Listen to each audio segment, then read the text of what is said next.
सुप्रभात प्यारे बच्चों, हम पूरक पुस्तक बाल महाभारत में पाठ देवव्रत पढ़ चुके हैं। आज हम भीष्म प्रतिज्ञा पाठ का अध्ययन करेंगे। बच्चों, अभी तक हमने देवव्रत पाठ में राजा शांतनु तथा गंगा के बारे में पढ़ा कि गंगा ने किस तरह अपने पुत्रों को जन्म देते ही नदी के बहाव में बहा दिया करती थी। राजा शांतनु इससे बड़े चिंतित थे, लेकिन वे वचन के अनुसार मन मसोच कर रह जाते थे। गंगा ने जब 7 पुत्रों को नदी की धारा में बहा दिया और जब 8वें बच्चे की बारी आई, तब राजा शांतनु से नहीं रहा गया। उन्होंने इस घृणित कार्य को करने से गंगा को मना किया और गंगा बोली, शर्त के अनुसार अब मैं यहाँ नहीं रुक सकती हूँ, लेकिन आपके 8वें पुत्र को मैं कुछ दिन पालूंगी और फिर आपको सौंप दूंगी। इसके बाद गंगा अपने पुत्र को लेकर चली गई।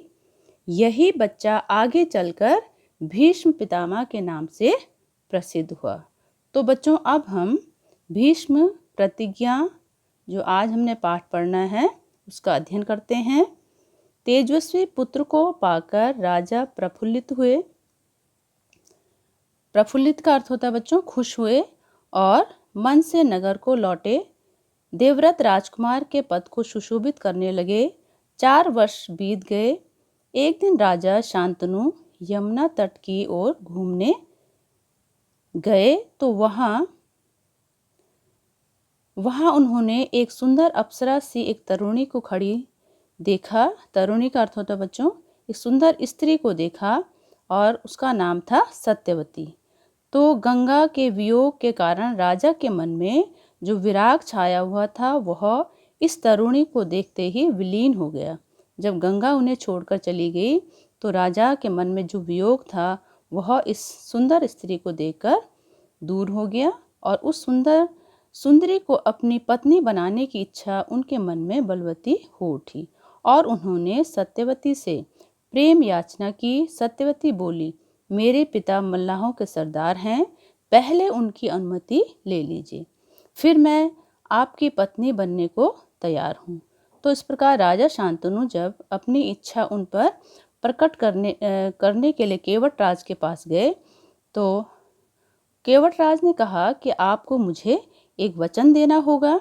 तो राजा ने कहा कि बताइए क्या वचन देना होगा। तो केवटराज बोले, आपके बाद हस्तिनापुर के राज सिंहासन पर मेरी लड़की का पुत्र बैठेगा। इस बात का आप मुझे वचन दे सकते हैं।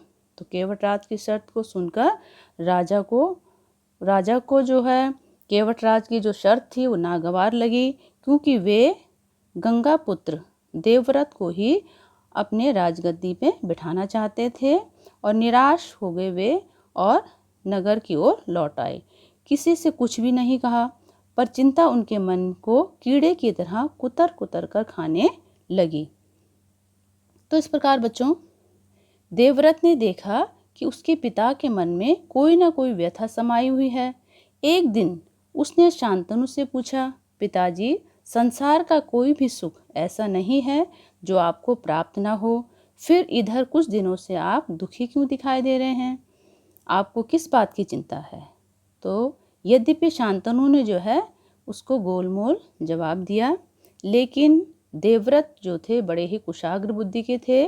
उन्होंने राजा के जो सारथी थे उनसे पूछताछ की और उसके बाद वे केवटराज से यमुना नदी के किनारे मिलने गए और उनसे बातचीत की। पिताजी के मन की व्यथा जानकर देवव्रत सीधे केवटराज के पास गए और उनसे कहा कि वह अपनी पुत्री सत्यवती का विवाह महाराजा शांतनु से कर दें।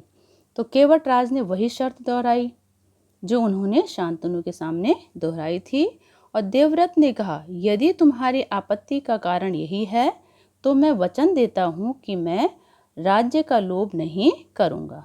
तो सत्यवती का पुत्र ही मेरे पिता के बाद राजा बनेगा। लेकिन केवटराज इससे संतुष्ट नहीं हुए।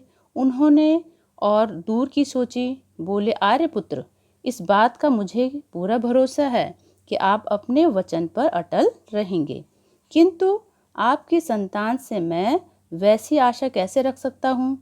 आप जैसे वीर का पुत्र तो वीर ही होगा। बहुत संभव है कि वह मेरी नाती से राज्य छीनने का प्रयत्न करे। इसके लिए आपके पास क्या उत्तर है? तो केवटराज का जब उन्होंने प्रश्न सुना तो उसे संतुष्ट करने के लिए देवव्रत ने जो है अपने भविष्य का भी बलिदान कर दिया। और किंतु वे पितृभक्त देवव्रत इससे जरा भी विचलित नहीं हुए।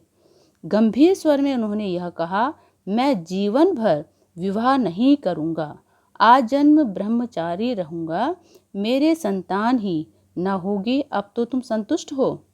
तो इस प्रकार से जो देवव्रत हैं उनका नाम भीष्म पितामह पड़ा।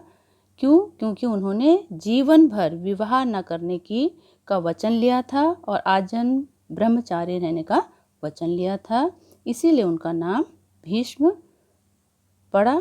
किसी को आशा न थी कि तरुण कुमार ऐसी कठोर प्रतिज्ञा करेंगे।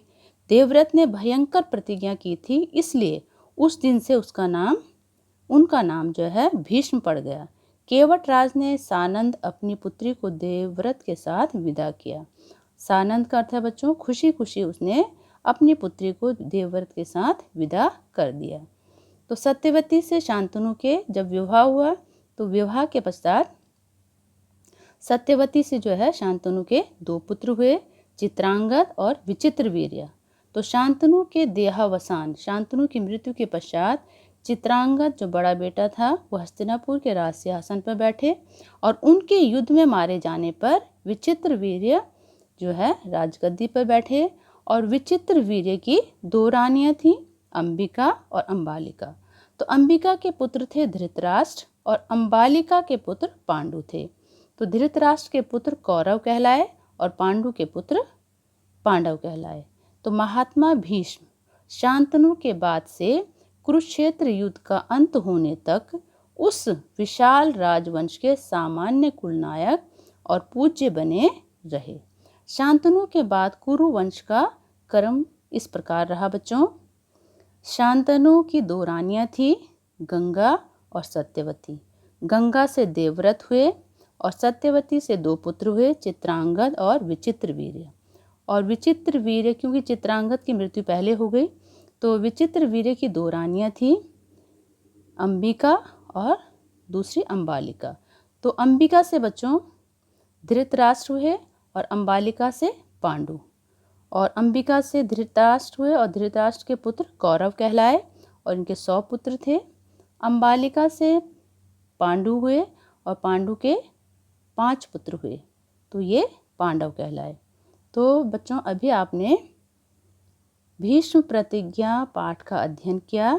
आशा है आप लोगों को ये पाठ समझ में आ गया होगा बच्चों। आपने इस पाठ को अच्छे से पढ़ना है बच्चों और मैं इससे संबंधित आपको कार्यपत्रक भेजूंगी तो आपने इसे पूरा करना है। आज के लिए इतना ही बच्चों, धन्यवाद।